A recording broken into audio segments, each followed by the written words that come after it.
Well, good morning. We're going to look at abandoned churches, or sometimes redundant or disused churches. Largely they come around for disuse because there've not been enough parishioners to keep them maintained, where the upkeep has been too expensive. Or sometimes, as we see today, when a new church has been nearby and everyone's been made redundant.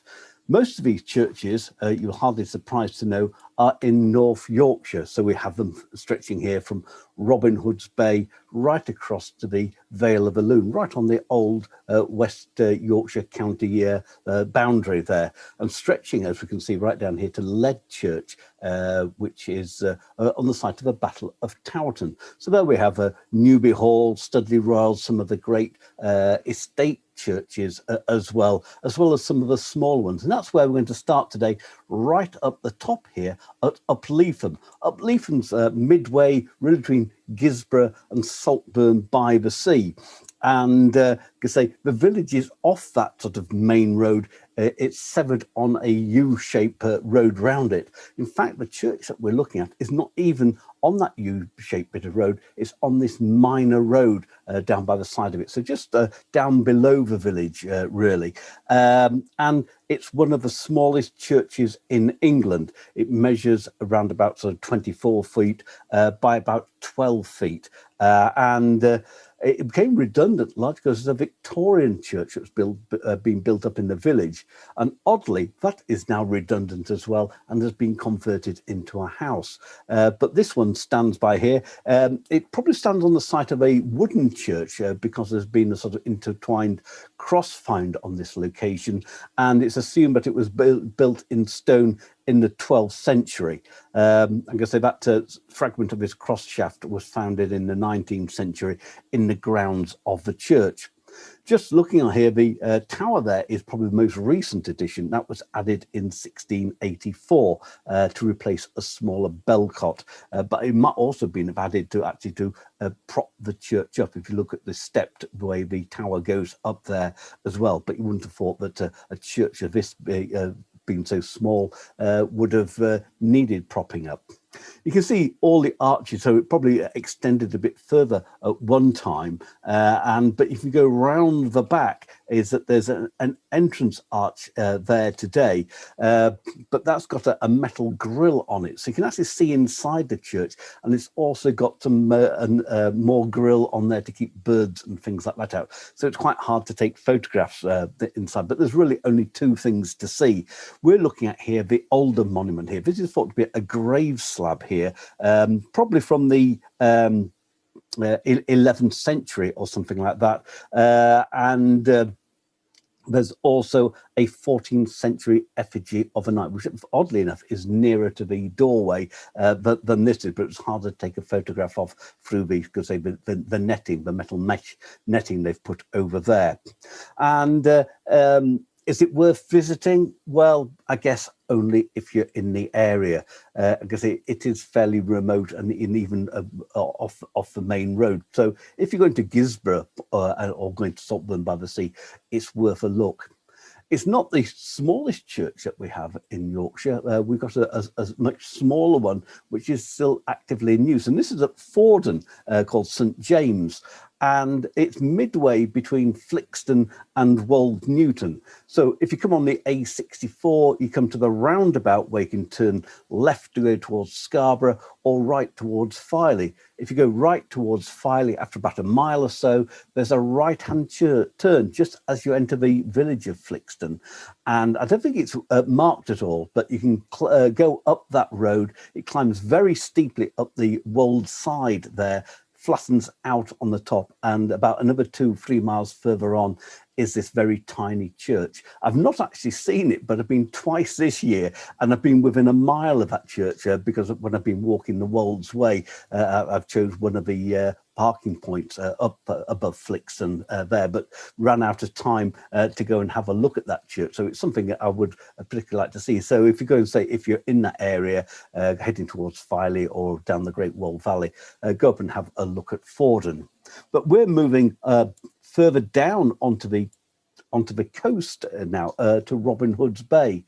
This lies off the road that drops down from the main road, from the Whitby-Scarborough Road, down to Robin Hood's Bay itself. It's on a steep corner. A minor road goes down the side of it, and that's going down to Filingthorpe, just below it, because they're quite a long way down. There's very little parking here. There's parking behind the church on the grass verge where the corner bends round. So you've got to be ready for that parking, or go down the road that goes down to Filingthorpe. And there's about 2 car parking spaces by the Lich Gate up to the church. It's on a platform, got fantastic views right across Robin Hood's Bay. It wasn't built to serve the village itself, because Robin Hood's Bay was always more important as an agricultural settlement. The village up here, or the hamlet next to it, is called Raw, which is just a collection of houses, but it was largely an agricultural area. And the fishing fleet didn't really take off to the sort of mid 1850s, and then it was all over by the beginning of the 20th century. But by that time, the railway had come, and Robin Hood's became an idyllic spot to live and to holiday as well. And a new church was built down there in 1870. And that's why this one's called Old St. Stephen's. The new one down there is St. Stephen's. But this one is a lovely church. I guess it's rebuilt in the Georgian time. In 1816, the old church was described as being dark, too small, and incapable of being repaired. The money for it, £885, was put up by Mr. Barry, a Whitby shipbuilder who had come to live in Robin Hood's Bay. It largely became redundant when that new church opened down in Robin Hood's Bay, because this is a long way up from it. It's about probably a 1.5 mile walk up to it, and it's a walk up to it as well from Filingthorpe. So where the new church was being built really is on the road between Robin Hood's Bay and Filingthorpe. You can see it because it's got a rather large tower down there, whereas you can see on this one it's just a fairly plain Georgian church from the outside. And in 1984, it passed to the church's Conservation Trust, who still look after it today. So you should find it open most days, but like on all these churches, check their website before setting it off. And so if you go on and have a look on the inside of it, it's completely unspoilt there. The galleries, it's got the squire's pew up here, looking down onto the triple-decker pulpit down here with a sounding board as well. I've been here to a service, and I couldn't find a film actually. I could find one of a Gansey festival that takes place in here annually. That's the Fisherman Jumpers, which they put on show in here. And like I said, I sat up here, and the man who played the organ played it so out of tune, or whether the organ was just out of tune, I don't know.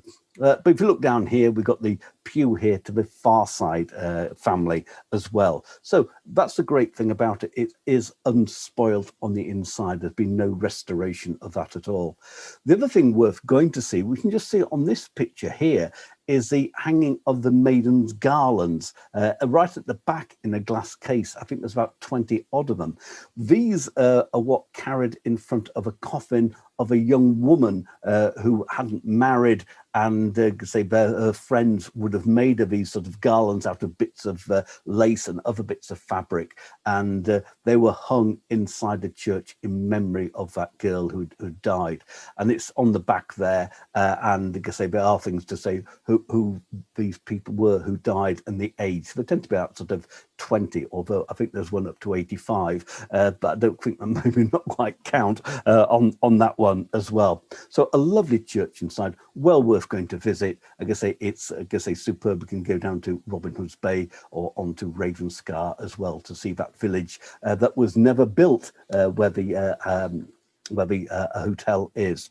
I'm going to say it's open most of the time. A couple of times a year they have some events in here. They have a folk festival, and here by the Waterson McCarthy family. They're the sort of doyens of English folk music revival in the 1960s. They came out from Hull and they live up here, and it's quite a large extended family. I reckon they're probably between them made about 70 albums. You might not have heard of them, but they are probably some of the biggest names in folk music in Britain, and I think they're in the 70s, some of them today.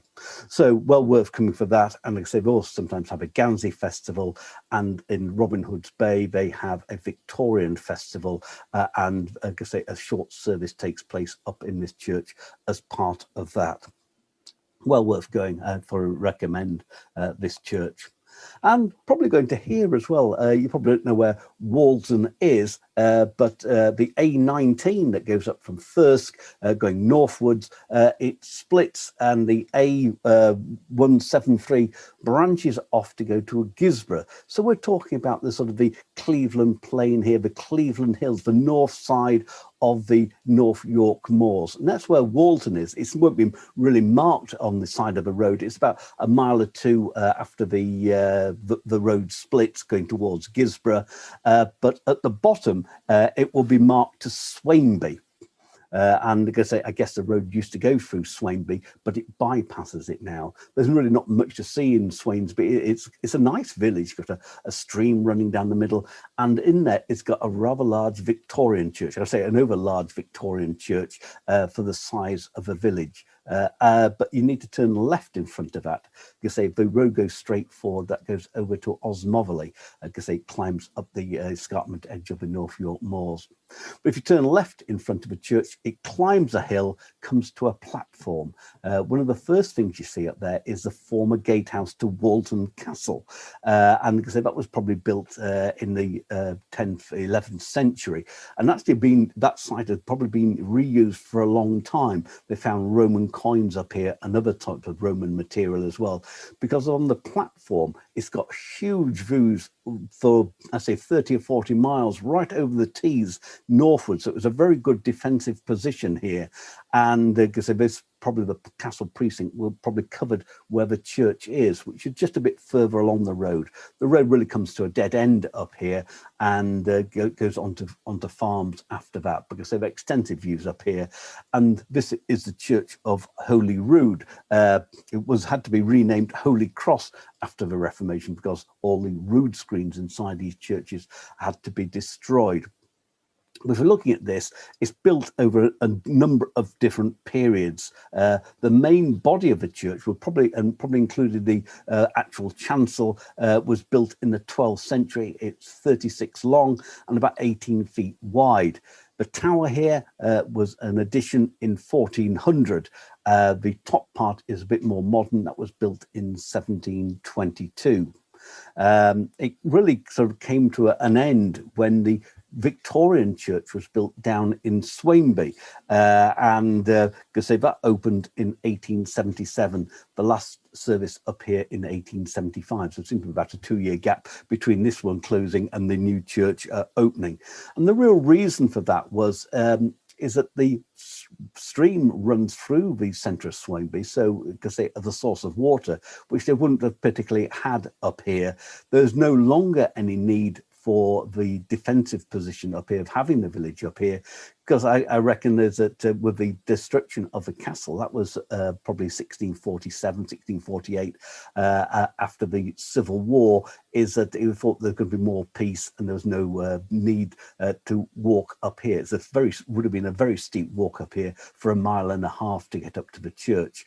But I think if that's part of it, is that the churchyard was still used, because it's quite a small churchyard around the Victorian church down in the village, and because you can't really see inside. Because I'll just show you on this next photograph here, is that the former nave has been destroyed, but what they've used here is the top half of the nave and the chancel. They've kept that because they have the occasional service here on Christmas Day and at Easter, but really it's locked for the time after that. So they've blocked in, I guess the old nave arch up here. They've put in a gate, metal gate here. It's got a window in there, but that's got, again, a mesh grille on it night to keep birds out. So it's really hard to see inside. And like I say, I found it impossible to take photographs. So in here, there's an effigy of Nicholas de Mainel. Because he died in 1322. What's unusual about this one, his effigy isn't in stone. It's an effigy made out of wood. And I think these were quite common at one time, and there was actually a bit of an industry for them in London because they were quite light and were transportable. And the church here says it's got the only sort of wooden effigy. Well, I know that's untrue. Later on, we're going down to Allerton, Mauleverer, and they've got some wooden effigies in there as well. And so it's not the only place up to here.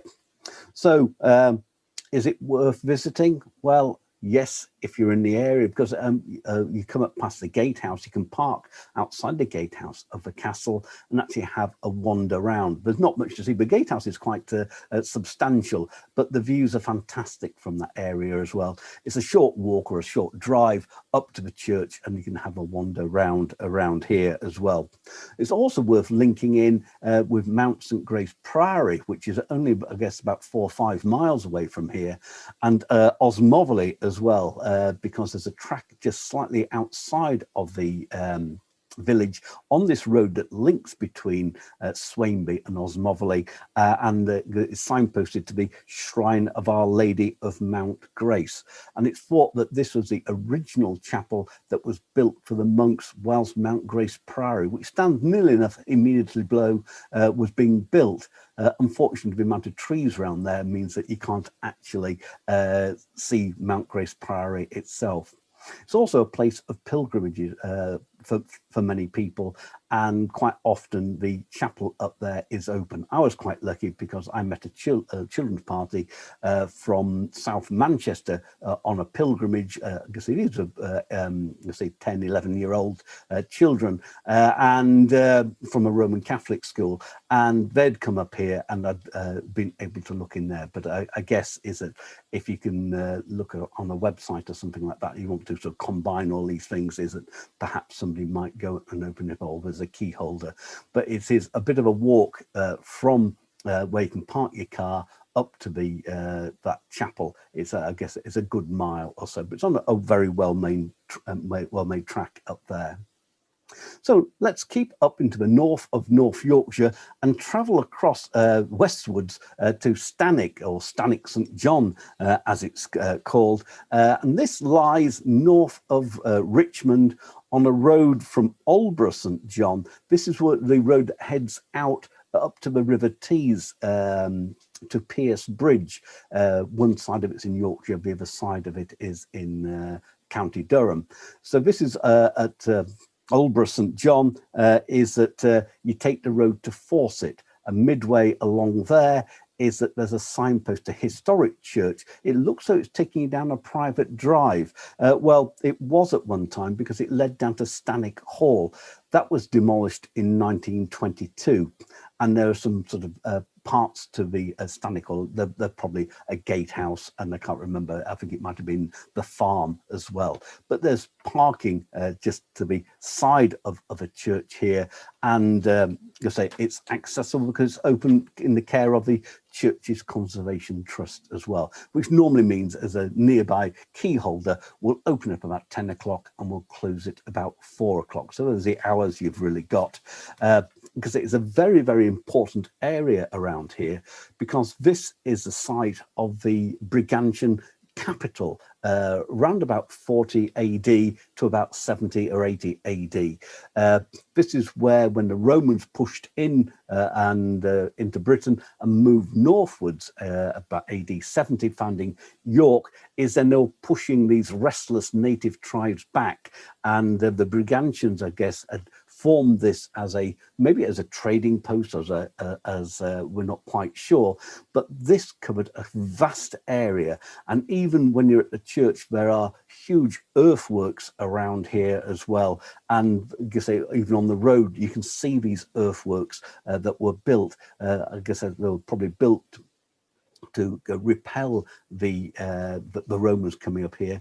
It was ruled by a queen at that time, Queen Carta Mundua, and she had, I guess, a pact with the Romans, but she had divorced her husband, or left her husband, and went off to live with her spearman.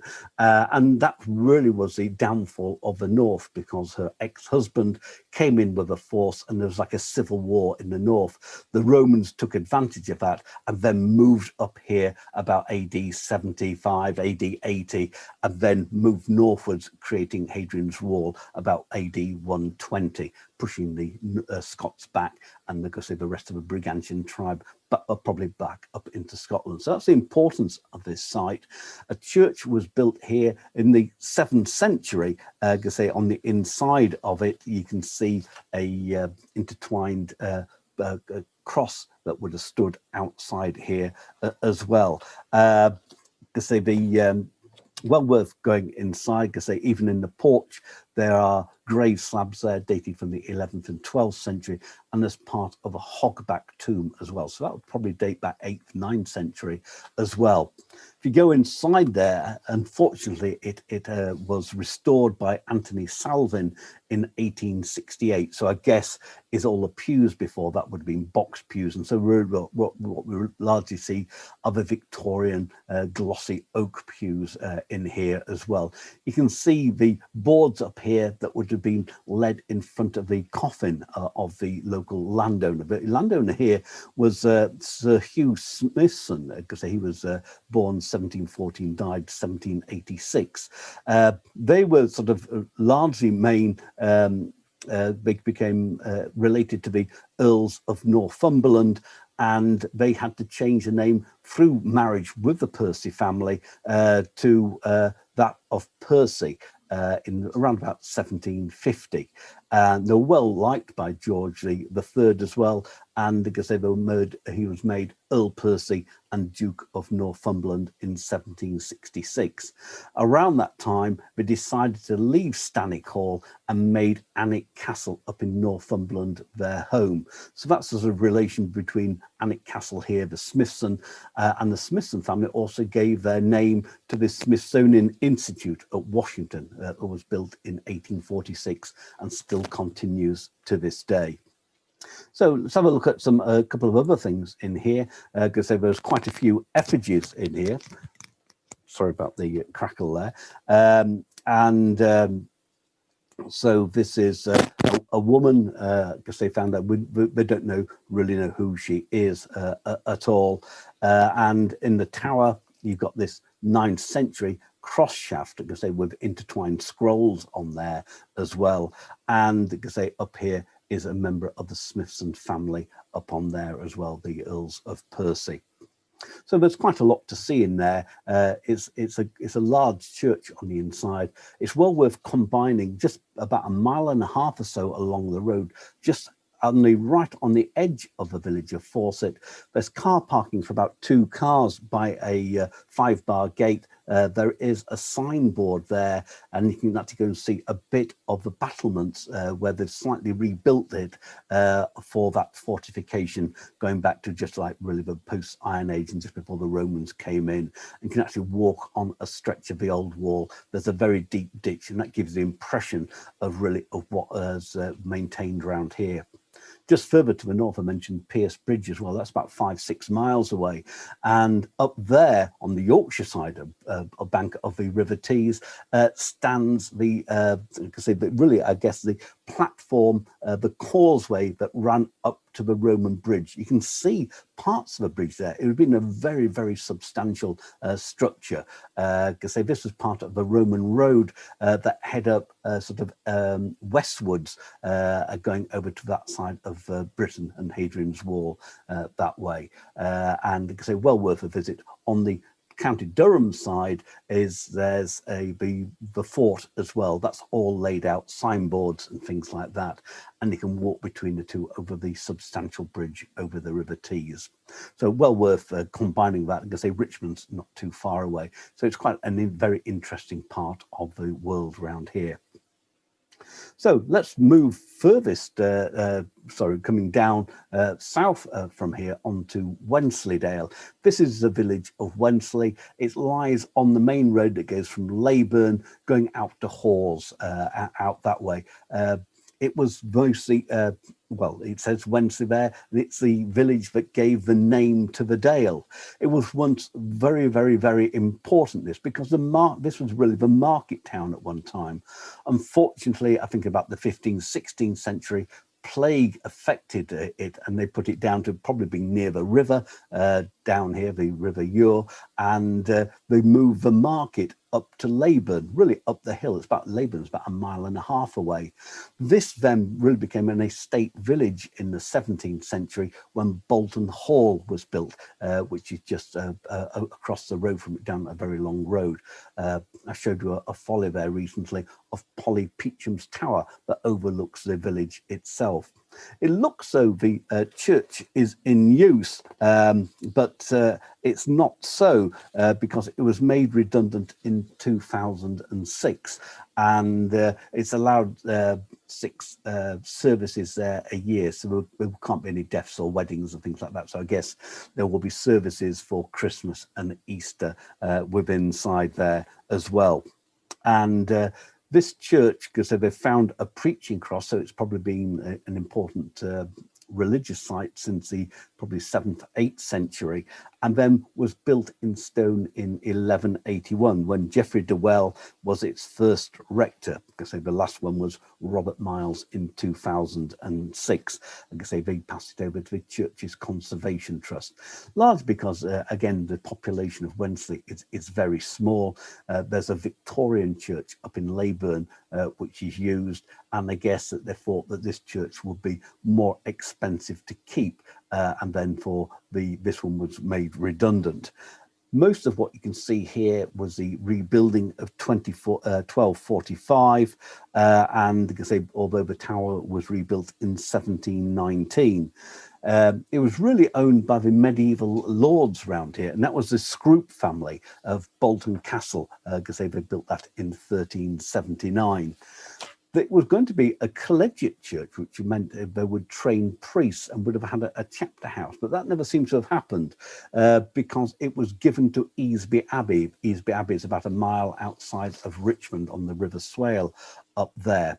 So let's have a look inside, because it's quite fantastic to have a look in here, because they were quite lucky because there's no full restoration in Victorian times. Most of the damage seems to have happened during the Commonwealth. That's the period after the Civil War, round about sort of 1646, going through to the death of Oliver Cromwell in 1658. What we can see in here, if you're looking here, this is the family pew of the Scroop family. So this is where they would come down to, because they're very elegant inside there. I like the way they have the curtains, so they can probably play cards or whatever it is if they had that the curtains pulled too. And I also think there's a fire in there. So everybody else in the wintertime would have sat in the freezing cold, and they would have been, they could say, comfortably off in there doing what they liked behind there as well.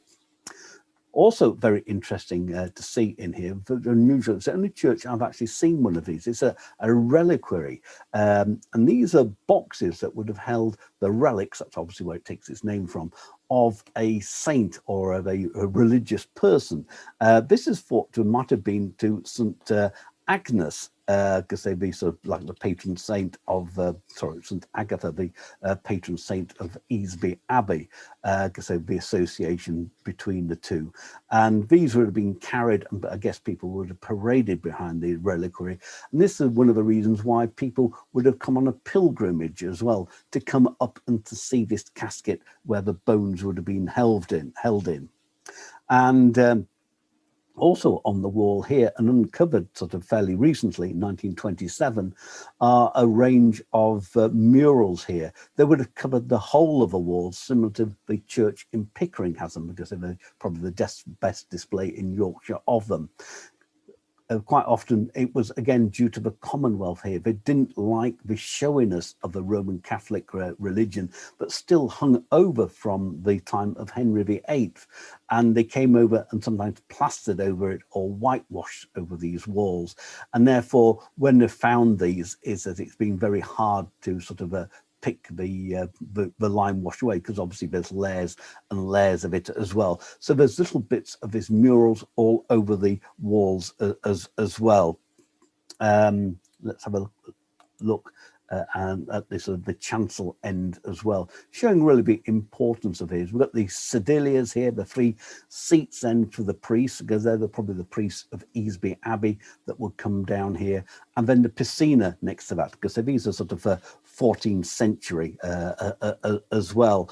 And you say the sedilia, the seats, and the piscina where they washed the holy vestments, because they for the church services up there.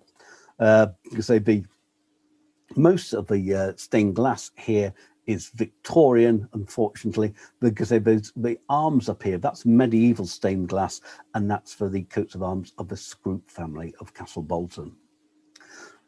So that's the church up there. Because say if you're in the area, because it'll be open most of the time as well. Because say a popular area to visit, Wensleydale, and we've also looked at some of the follies further down, just outside West Witton as well. Because that's only sort of 3 or 4 miles away from here. Laban, 1.5 miles up the hill. In the village here, we actually have a candle factory where a lady makes the candles. That's on the sort of steep corner as it goes up to Laban, quite hidden away, but interesting building it is. It's like an old mill on a number of stories.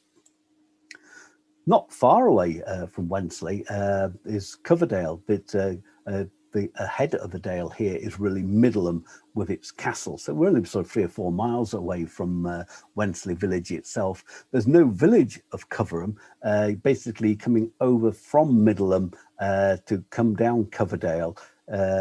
We go over the Gallops and then drop down to the head of Coverdale. It's signposted around here to the Forbidden Corner. That's that sort of great, if you've never been, it's a bit more than a folly. It's a chap there for a bit of fun started creating grottos and things like that, and has extended it now. I think there's restaurants, you can stay there and other types of things like that. But it's just as good for children and adults alike. The first time I went, I thought it was going to be rubbish and came away praising it, but it more than lived up to its name. That's by the by.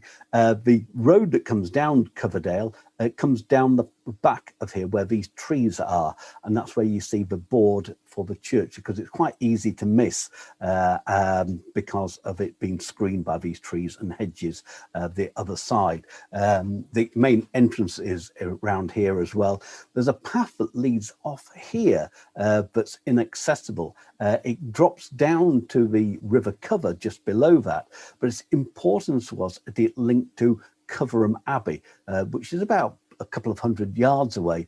Unfortunately, you can't go down to it. You can look from the graveyard down onto it. There's an access road that goes up to the former gatehouse of that, but that's been converted into a house with living accommodation. I think there might be 2 houses on there, but you can see the former arches there of the nave of the abbey. It is possible to walk in front of it, but the footpath doesn't go near the church, and it's about 1.5 miles walk to actually get to that footpath in order to access that. So it's a bit unfortunate there.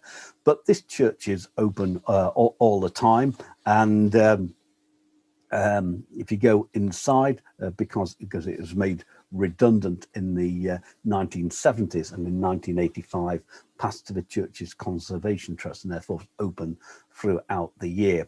There's quite an interesting, just in the porch as you went in there, is that the door jamb is part of a sort of preaching cross in there as well. And it was built around 1200. In fact, it predates the abbey. The abbey was built in 1202, just below it, and the monks, had the living of the church, so they were taking the services up here as well. You can see it's quite plain on the inside. It has had a Victorian restoration, which got the oak pews in here, largely got Victorian church the stained glass in it as well, and even the font there, that's Victorian as well. So let's have just another couple of looks around it. You can see this Victoriana, you can see the tiling round here as well. So it really is just the fabric, which is, say, dates back to the 13th century round here. Because one of the problems with, I guess, the churches Conservation Trust have and other churches who are in sort of remote areas, although I wouldn't say some of the churches are remote, is the theft that takes place in them. The people not just nicking the lead, but Yorkshire stone roofs.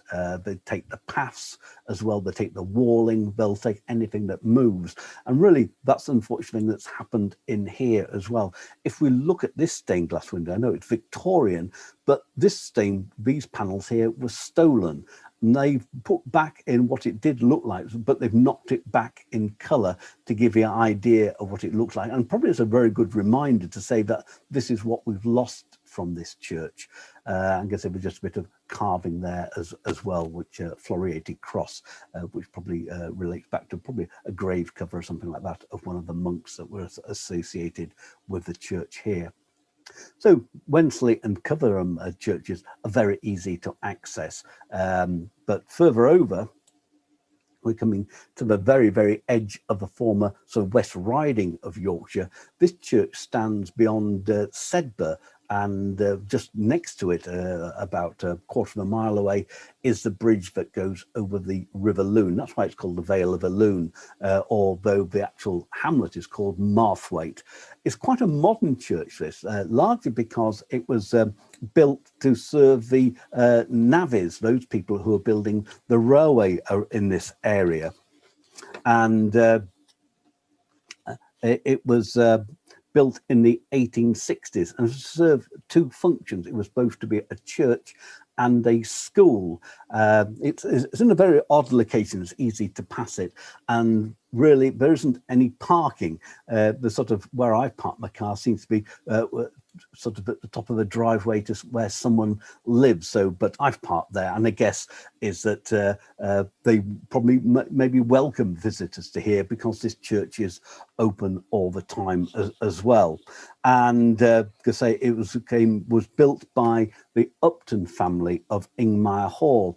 On the road from Sedbergh to here, you passed Ingmire Hall, and so they had a private chapel there, but they felt that the people who were building the Ingleton branch railway here should have somewhere to go, because it's sort of a Victorian type of thing that they thought that these people needed at the time. And so it was it closed in 1992, and then again passed to the church's Conservation Trust. The doorway is just down the side. There's a lovely barn here which has been converted into a house, and this is what you see inside. It's nothing fantastic really, but it's the stained glass windows which are interesting.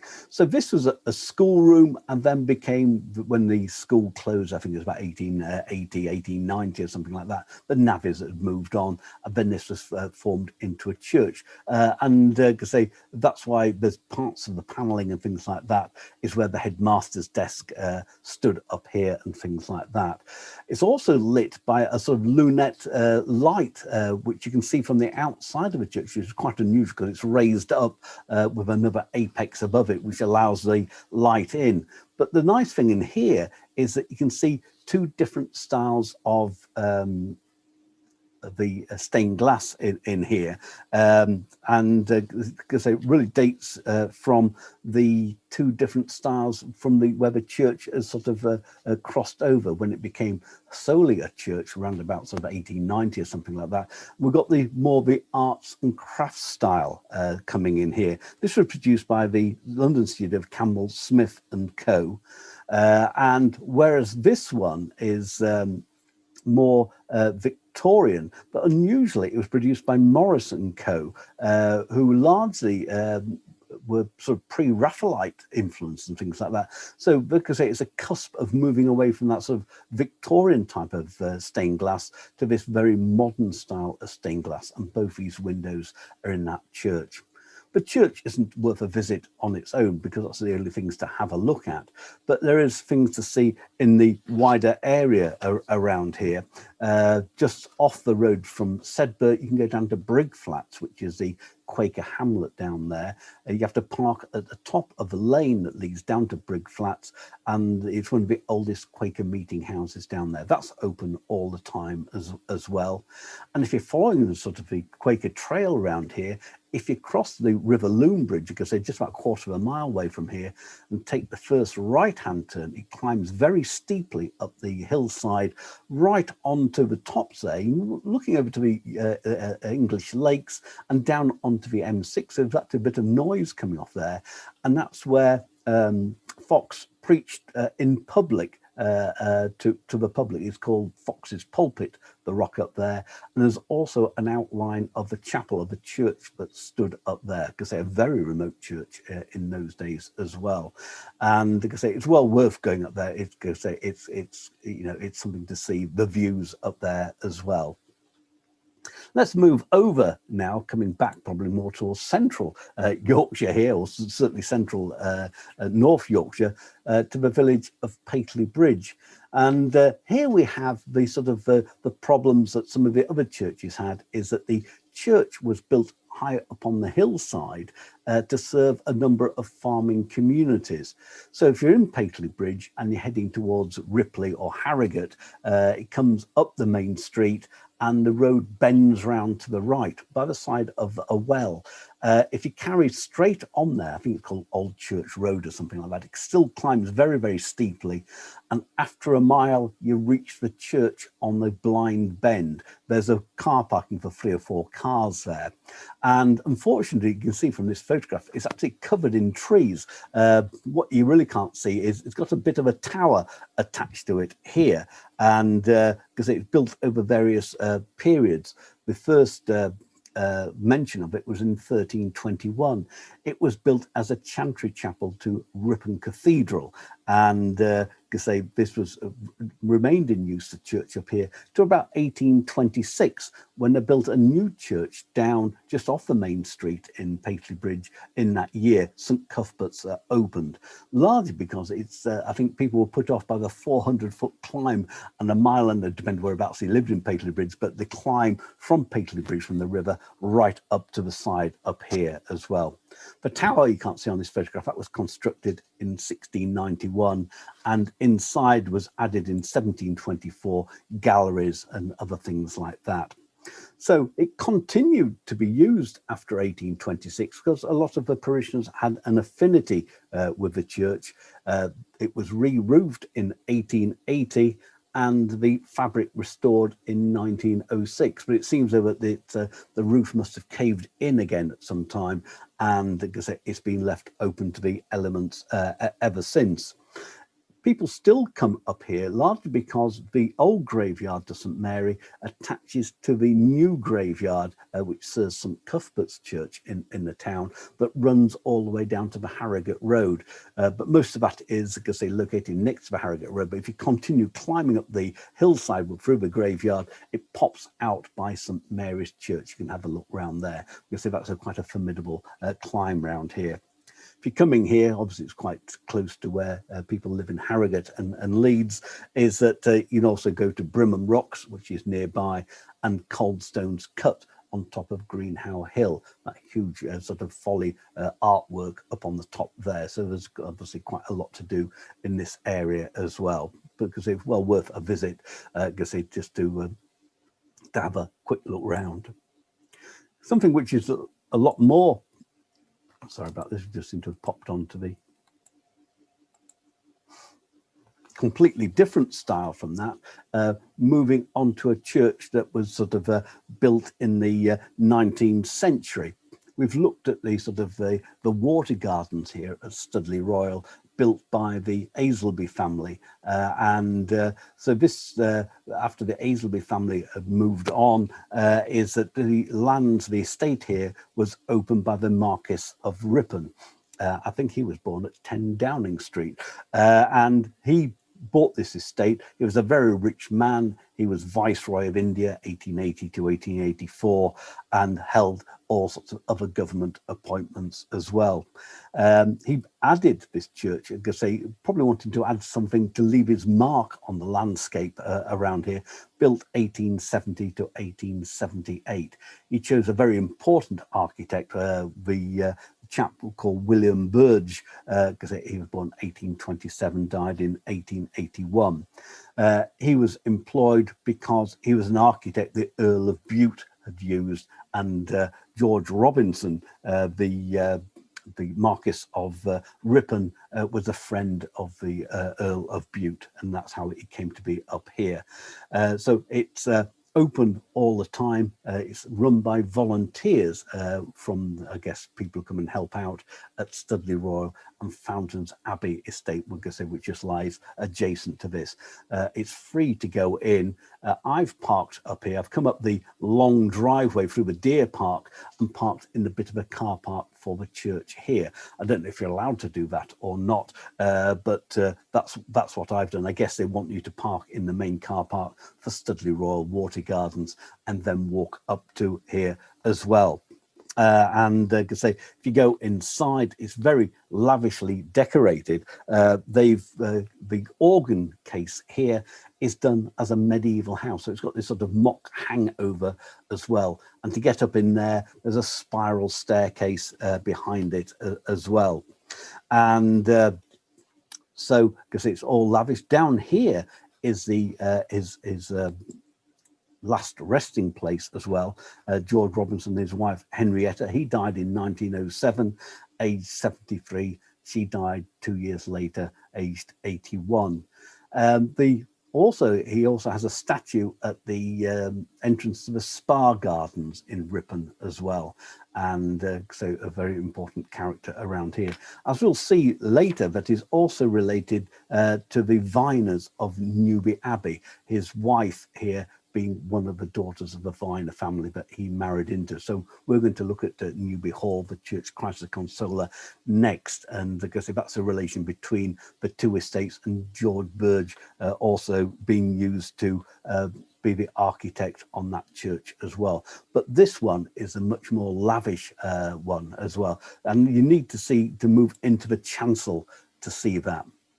The gilding up here is absolutely superb. It's got mosaics around the altar as well. The stained glass is by a chap called Fred Weeks. I could say he was very well known. I could say he was born 1833, died 1920. So it's well worth visiting in here. Like I say, it's best to going on a clear sunny day.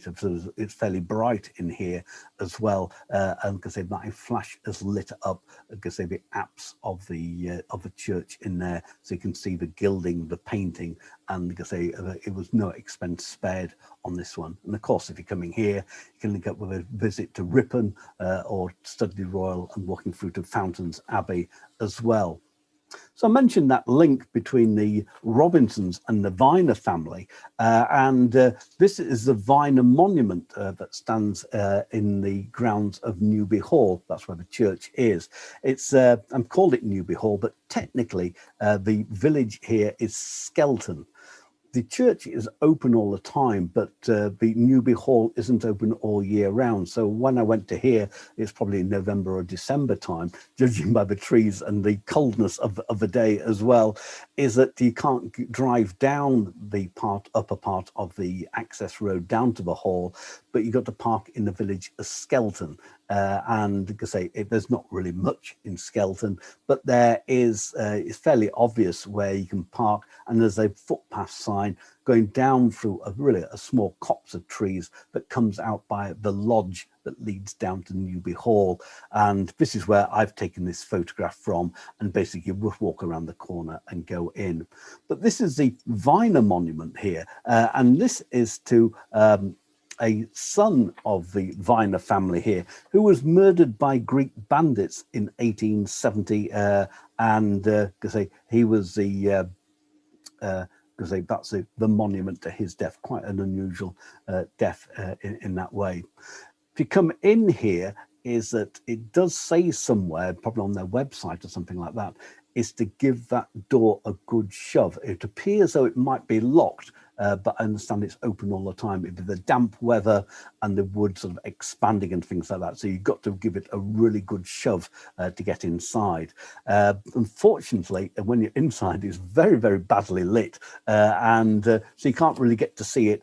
And I guess if you're going in the wintertime, it's absolutely freezing as well. So you won't be hanging around very long as well.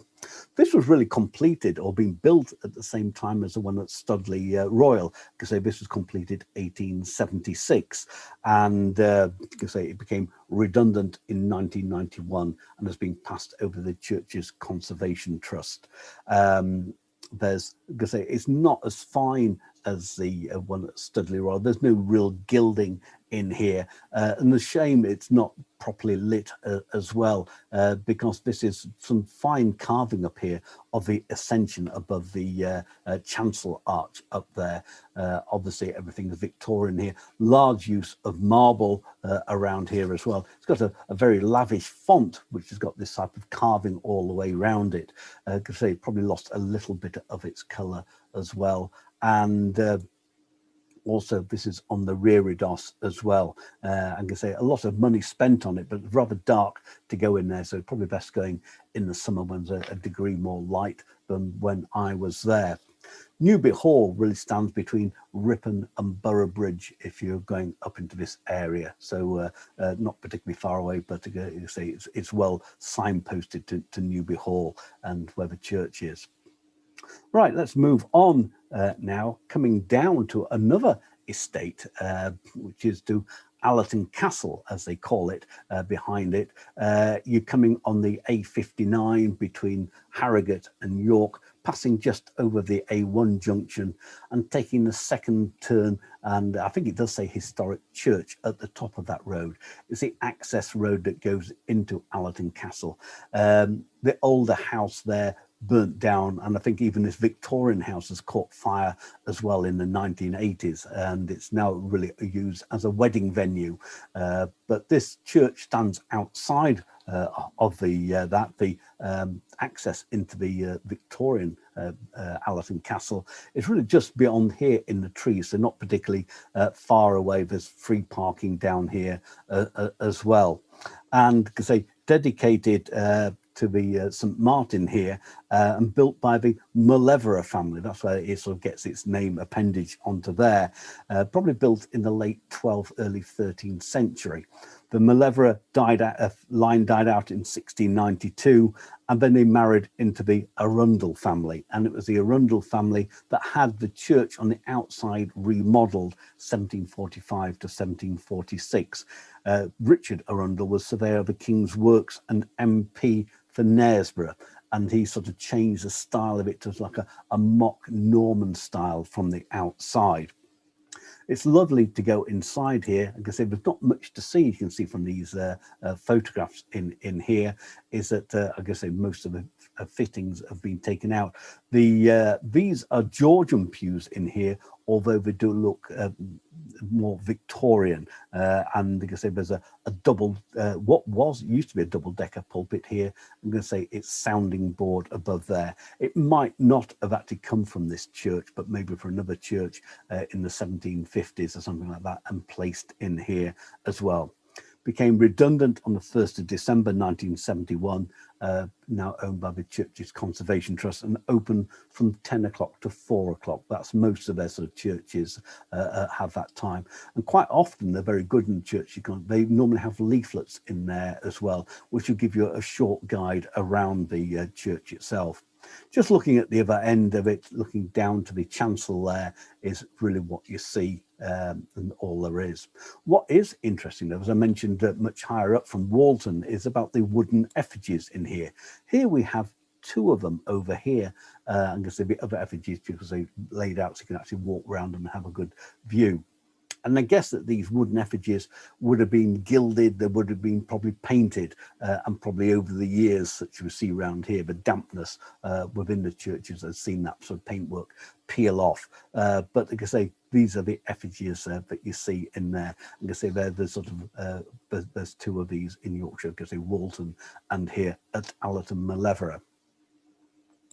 Moving further down, this is Steinburn Church. It's a rather an unusual area. It's on the it's off the main road going from Poole in Wharfdale towards Harrogate, or if you take the turn just off the Poole in Wharfdale road, going through Leafley, that takes you in the back way to Harrogate through Beckwithshire. Halfway along that road, there is a turn down to Stainburn, which brings you down the side of the church here. Or the other great landmark around here is the Armscliff Crag, which is about a mile away. Stainburn, I guess I have to call it a hamlet or technically a village because it's got a church, is down below me, down behind my back. And I guess there's a path up to here, or you can come up this road that goes up to that Leafley Beckwithshire road, and there's parking for sort of 3 or 4 cars by the side there. They normally put an A-board outside for when it is open. However, when I went to visit it, the A-board was stuck up in the porch, but the church was open. So if it appears not to be open, then from that, then it probably is open. And so this was also unusual, because when I did one of my talks, I called it so Kirby Overblow, but started at Stainburn because this church here was really a chapel of ease to the parish church at Kirby Overblow. And I guess Kirby Overblow is probably about 8 or 9 miles away, further down the Wharf Valley down here. So that's its really connection with that. And so Kirby Overblow, and therefore this church was given to the support of Fountains Abbey as well, which is probably about 15 miles to the north of out here. It may have been some sort of church or a preaching cross stood here probably in the 8th or 9th century. And then what we see was mostly built in the Norman style. The only thing that's been added since then is the bell coat up here, but the bell inside there is 14th century and is inscribed "John is my name." The oldest grave in the churchyard is 1636. This church became redundant in 1977 and taken over by the church's conservation trust. So, because they generally open 10 to 4, so just go and try the door because somebody local would have probably opened it up. Unfortunately, it was restored in 1894, although the fabric sort of remains unchanged because the pulpit has been taken out. That was once a 3-decker pulpit, and some of the pews in there date from 1630. It was this. What you can see here is well faded, but that was some Victorian decoration on there, and probably would have been quite lavish, but I guess the years of damp have seen to that as well. There's only really one memorial in the church here, and this is to Anne Ramshaw, who died in 1798. Just looking down there, the font is 13th century, but all the stained glass in there is Victorian as well from that restoration. And probably to the furthest we travel in sort of south of North Yorkshire, although North Yorkshire actually nearly goes all the way down to Doncaster. But here we're looking at the Lead Chapel at Saxton. This is part of the wider Towton battle scene, where that Battle of Towton took place in 1461. It stands on a magnesium limestone ridge, and the battle was probably held here because York is not so far away. This is on the road that goes past Loverton Hall out to he always forgets his name sometimes, Tadcaster. That's it. The nearest place is Saxton. The other the royalists came out of Pontefract Castle, which you can actually see from higher up the ridge. You can actually see the Pontefract down there. So it's really, that's where they met midway between York and Pontefract, because Saxton's the nearest village. But you need to park if you're going from Loverton Hall towards Saxton. There's a pub opposite this field here called the Crooked Billet, so you need to park there. I always recommend wearing Wellingtons or stout boots. You go over a beck, and I think this is a beck that was meant to have run red with blood from soldiers that were killed, because the Battle of Towton, 30,000, it's estimated 30,000 people died on that, more than in any other war, even beyond those that took place in World War I, which are probably far better known. But that was by gunfire, this had been by sword, and a lot of people died because it was a very, very bad day with snow and a lot of water around. A lot of men died in the beck here from being trampled over, knocked over, and died in there because of the heavy weight of the armour and other things that they were carrying. So Lead Church predates that. It was thought to have been built in the 14th century. The word lead actually here doesn't refer to the metal lead, but an Anglo-Saxon word meaning chled, meaning wooded shelter. Not so you can see much wood or shelter around here. You've got to cross the field to get to it. It's got wooden fencing all the way around. That's to keep these chaps out of the church. And it's also, I met a couple when I was walking across who said that the church was closed. You'll notice if you've gone to a website that it's open all the time. They say it's closed largely because on account of the door. Over the top of the latch to get in, they've built a wooden box around it. You've got to put your hand down inside the wooden box and lift the latch to get in. I guess probably what has happened is that the sheep have come on there with their noses, lift the latch and actually gone into the church. And so this is probably a way to stop them getting into the chapel itself. It's wonderful in there. Absolutely tiny, and not much to. It's got the furniture in there, and we've got some biblical texts on the wall as well, and everything's so small in order to get it into there as well. There's no medieval glass at all, because just looking the other way down that, and you can see some. I think on the back of a door there's quite a lot of carving on there, and because there'd be texts on here probably date from the 18th century. It's a good visit. This is, you can go Loverton Hall, you can go to the Lead Chapel, and up to the battlefield cross at Towton. When I first went there in the mid-80s, there was only the battlefield cross, and you really weren't sure which way to look or what you're looking at around there. But today, I think in the last 5 years, they've put signage up there and can actually follow a battlefield trail, and you can say on that ridge, and you can look down to where the Lead Church is, and Codbeck that ran red with blood, and all these other things. A lot better explanation there. But there isn't much car parking next to the battlefield cross. From here, it's only about 1.5 miles or something like that. The road climbs up going toward Tadcaster, and there's only about 5 or 6 car parking spaces on the left-hand side of the road if you're coming that way. So that's Saxton, well worth a visit around here. Very evocative, having to cross that field to get to it. So as we're in this area, let's move more towards York now. And there's 3 churches we're going to look at around here. This stands at Bishopthorpe, which stands next to the River Ouse. In fact, the River Ouse is just behind here. And when I mean just behind here, just where there's a cross there, there's a path, and the River Ouse is just there. And really, it's a river that has been the undoing of this. It stands next to the Bishopthorpe Palace. That was built, I think, in the 13th century, when the Archbishop of York, who used to have his palace behind the York Minster, decided that he would move out and build a palace down here as well. So that sort of stands next to it. And I guess this might have been left as a bit of a folly for this. So this was really established by Gilbertine monks around here, but then it sort of fell into decay, and I guess that was after the dissolution of the monasteries. There's no upkeep of it, because the castle here, the palace here, probably had no real interest in it because they have their own chapel inside.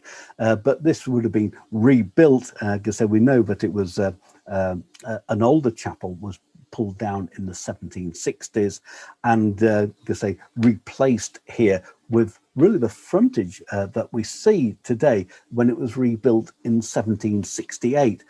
Funnily, oddly, this time funded by Archbishop Drummond, who lived next door to it as well.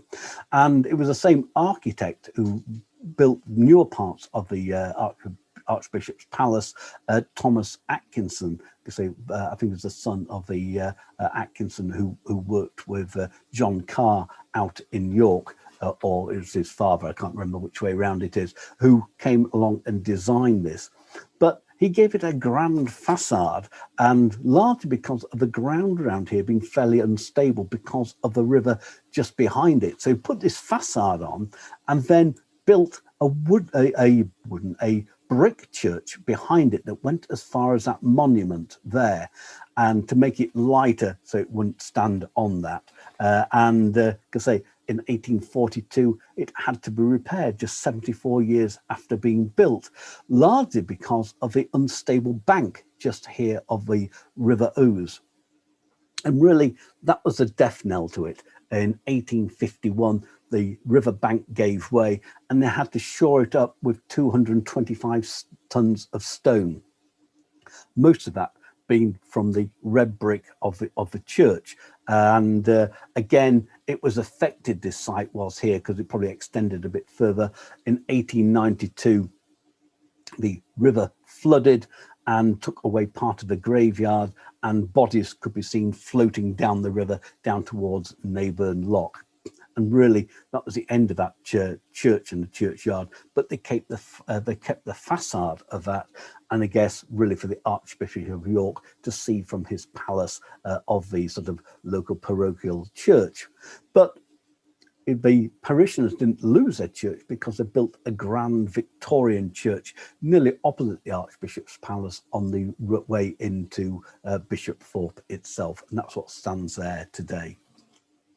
Moving into York, just outside Warmgate Bar on the Hull Road is the Church of St Lawrence. Today, in the same graveyard, the same yard, is rather a large Victorian church. But this church, or just the tower that remains of this church, was destroyed mostly in 1645 during the siege of York. A church stood here since round about sort of 1194 when it was first mentioned, because they stands outside the wall and therefore because they had its own parish around here, and then was restored by Sir John Vanbrugh, largely because he actually got married in this church to Henrietta Yarborough. And it's this tomb here, which would have stood in the nave, is the Yarborough family tomb in there. So it's quite a large, lavish one as well. And the old church was restored after the siege of York in 1669, but the new Victorian church was built in 1883, and they've just left the tower of the 12th century church still standing. It is quite lavish if you look at the doorway there with its ornate carving around it. But that's the tower door that would have that still leads into the tower itself. Into York, off Goodrham Gate at the bottom where Our Lady's Row is. That's the oldest row of cottages in York. Because they date from the 13th century. There's a brick arch, and you can go through that arch, because a lot of people miss this church because it doesn't look so it's private, but they do put a board out. This one belongs to the Historic Chapels Trust. It's got some odd opening hours. I think they changed the other year, and I think it's open Thursday to Sunday, and between something like 10 and 3 o'clock. So a lot shorter hours, and not the whole week as well. And this, there were around about 45 medieval parish churches in York, and a lot of them were made redundant in 1559, largely because of the result of the restoration and the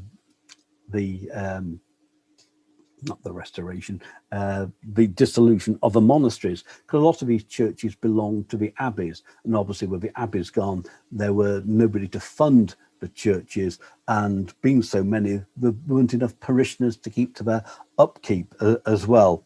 And only 17 of those churches survive today, and because nearly all of those are in constant use, whereas Holy Trinity it wasn't, and then became redundant in 1971. So if it's open, you go inside. I love going in here, largely because you still got those old pews in here, dated from around sort of 1600. We know they were repaired in 1633, so they predate that. Behind me, there's some higher pews. They were added around about 1700. I guess it was more towards sometimes the churches were used by different guilds and things like that, or different types of families, and they built these pews a lot higher so we could probably look over the parishioners' heads down here. I love it that the floor is so uneven, how it dips down there, and over the years is that the wood sort of follows that same sort of a dip that's in the floor. We've got the pulpit over there, that's 1695. The reredos behind there and the altar rails are 1691. What's nice about in here as well is that you can come in, and this is all medieval glass, and that dates between 1470 and 1480. So let's move out of York on the A64, the road that goes from York to Scarborough, and we pass through the village of Rillington and then come to Skansen Hall, which is on the left-hand side of the road. There are two access roads near next to one another, one just before the bridge that goes over the Skansen Lake there, signposted up to Wintringham. The first one, because it goes up, the second one goes past Wold's Lavender, but they're both joined together after about half a mile and climb up the Wold embankment to that side. Winteringham's about sort of 3-4 miles off the road. When I first visited here, I was so surprised to find such a large church. It stands at the end of the village. I've revisited this year when I came walking through here on the Wolds Way and had to call in again. Because it was founded in Norman times. This is the older part of it, the chancel that sticks out here, and because was then being successfully built over different periods as well. And again, this belongs to the church's conservation trust, so it's open most of the time. And even in the COVID summer, is that the church still remained open as well. I guess because so few people go in, you'd never have a crowding in this church. In fact, I've never seen anybody else in this church whilst I've been there. There's car parking just at the side of the road for where the gate is that leads up into the church itself. Let's have a look inside there, because what's surprising about it is the pews. They look like sort of lime wood or something like that, so they're not the highly polished Victorian pews that you might have expected. They've all got acorns on the end of them as well, and they've also, although it has been restored in the church, even the body of it was rebuilt. What we're looking at here dates from 1685. They sort of kept that feeling of it being an older church, and because technically I'd say that it looks a lot older than it is. And it's quite nice is that they've restored other things like these side chapels here with these wooden screens around it. This one's got a 14th century piscina in it. And the other thing to look for, to not showing today, but on the tops of the windows around here are depicted in stained glass all the different saints from all sorts of different periods as well. So it's well worth going in to see that. And it's also got other links with other churches as well. So when we're looking up here in the chancel, what looks to be very old, in fact, isn't. I think it was somebody just probably, I wouldn't say having a bit of fun, but to sort of put something in there which is in keeping with the church. These were designed by our friend from Helmsley, the architect Temple Moore, and so they date from around about, I say probably 1890 or something like that. Even more interesting, because the font down there is has got the Norman limestone font, and its cover is dated 1736. But if you lift up these pews here, they've got misericords underneath them as well. And these were carved by our friend from Beverley. I've lost his name now. James Elwell. he had his workshop out of at the North Bar Gate there. He also did the screen inside Beverley Minster as well, and because they live further down North Bar without. So I've shown you him a number of times, but it's nice that his work is right up here as well. And so that's what we see in there. Now, East Heslerton isn't far away from Wintringham. It's a bit further on the A64. In fact, from the back of the church and a bit higher up, you look down on East Heslerton. And this is part of the church is part of the Sledmere estate that must just run up to the A64. And this is the third church to have stood here.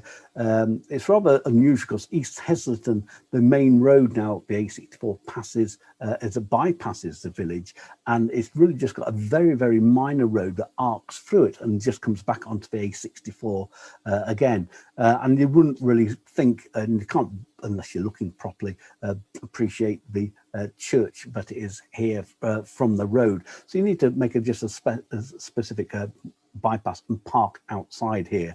Again, it belongs to the Church's Conservation Trust and is open all the time. In fact, I met the key holder, because they generally sort of finish about 4 o'clock, and this must have been like 4:30, 4:45, and she was coming along the road and said when she feels like locking it is that she will lock it.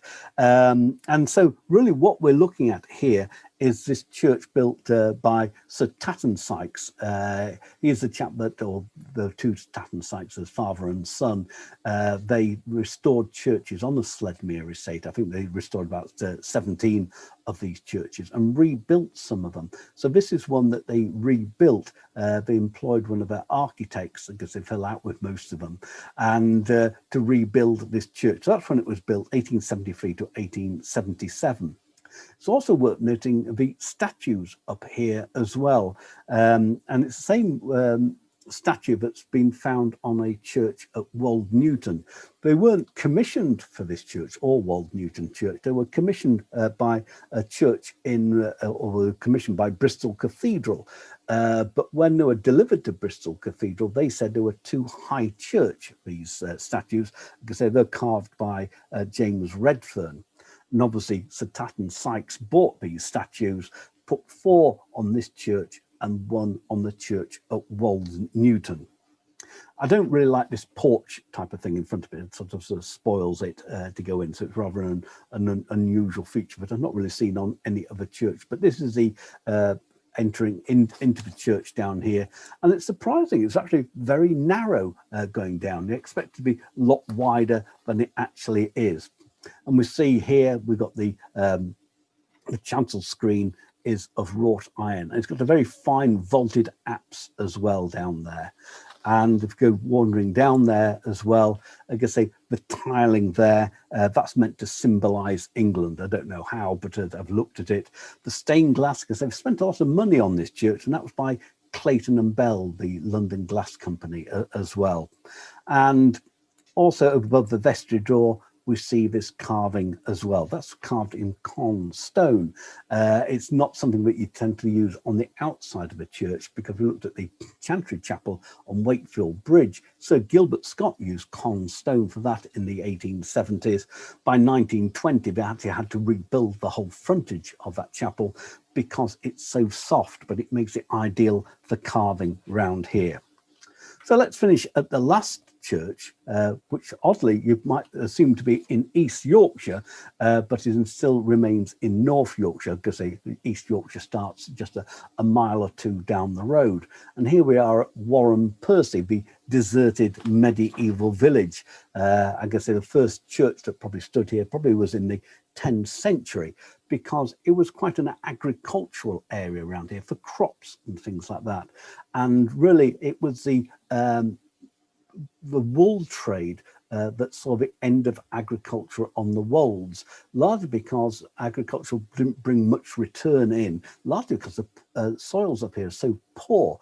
The amount of chalk in them doesn't make it ideal for growing. Not until the agricultural revolution, when they started to put down more manure and chemicals and fertilizers and things like that, but it sort of became an agricultural area again. But in the Middle Ages, it was the amount of wool that was required for the textile industry. And really the first sort of death knell for this village was really the first to begin with was the coming of the Black Death in 1349, which probably killed at least half the population of this small village. And then in 1501, it was actually 1506, the last family was evicted from here by the landowner, because he had these as sheep runs or sheep walks, as they call them. Just around the corner, we've got Huggett Sheep Walk, and can say that's where the money was being made in here. But the church continued along here to be in use, largely because it was a parish church, which is unusual today, because just over the road, I could say about a mile and a half away, on the main road to Whorlton, is Wharram Street. And that's got a Norman church there, but that obviously must serve a different parish. Whereas this is serving a parish that stretches as far away as Thixondale, which is 3 miles away. It's been quite difficult to get to, because you'd have to walk down the dales to get down to here. But it's in an idyllic location. Obviously, we've got the village pond here. The houses are up here on the hillside up here. You can't drive down here. You have to park in a car park about a mile away, come steeply down and cross where a railway used to cross across here. Because just behind the church is a much more modern building, a Victorian building, and that was built for the railway station master and workers and things like that. And that's why it's disused at the moment. But someone used to live in it when I first went here in about 2010, 2009 or something like that.